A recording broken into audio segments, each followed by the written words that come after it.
Hello all! இன்னைக்கு ஒரு brownie ஸ்டோரியோட தான் வந்திருக்கேன். இன்னைக்கு நம்மளுக்கு ஒரு ஆர்டர் தான் பார்க்க போறோம். இது யார் குடுத்தது அப்படின்னு சொல்லி பார்த்தோம்னா, என்னோட நெய்பர்ஹுட் ஒருத்தவங்க எனக்காக ஆர்டர் பிளேஸ் பண்ணாங்க.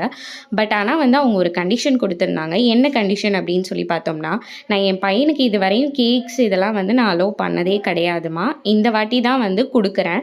ஏன் அப்படின்னு கேட்டோம்னா, பேக்கிங் சோடா, பேக்கிங் பவுடர் இந்த மாரிலாம் போடுவாங்க. அது அவனுக்கு ஹெல்த்துக்கு செய்றதில்ல. ஸோ, அதனால நான் அந்த மாரிலாம் குடுக்குறதே இல்ல. பார்த்து பார்த்து செய்றேன் அப்படின்னு சொன்னாங்க. ஸோ அந்த மாரி இருக்கிறவங்களுக்கு, உன் கையால நீ ஏதாவது டிஃப்ரெண்ட்டா செஞ்சு குடுன்னு சொல்லி கேட்டவங்களுக்கு இந்த மாரி கேட்டவங்களுக்காக நான் பண்ணது தான் இந்த ப்ரௌனி. ப்ரௌனியில நம்ம பேக்கிங் சோடா, பேக்கிங் பவுடர் இந்த மாரி எதுவுமே சேர்க்க மாட்டோம். Full and full chocolates and பட்டர்ல தான் சொல்லுவோம். ஸோ ரொம்ப ஹெல்தியும் கூட. ப்ரௌனி யாருனாலும் எடுத்துக்கலாம். ஸோ நான் இதில என்ன பண்ணியிருந்தேன் அப்படின்னு சொல்லி பார்த்தோம்னா, இந்த 1/4 கிலோ ப்ரௌனியில வசந்த் அப்படின்னு சொல்லி அந்த பையனோட நேம் கஸ்டமைஸ் பண்ணி குடுத்துருந்தேன். அந்த பையன் ரொம்பவே ஹாப்பி இத பார்த்துட்டு.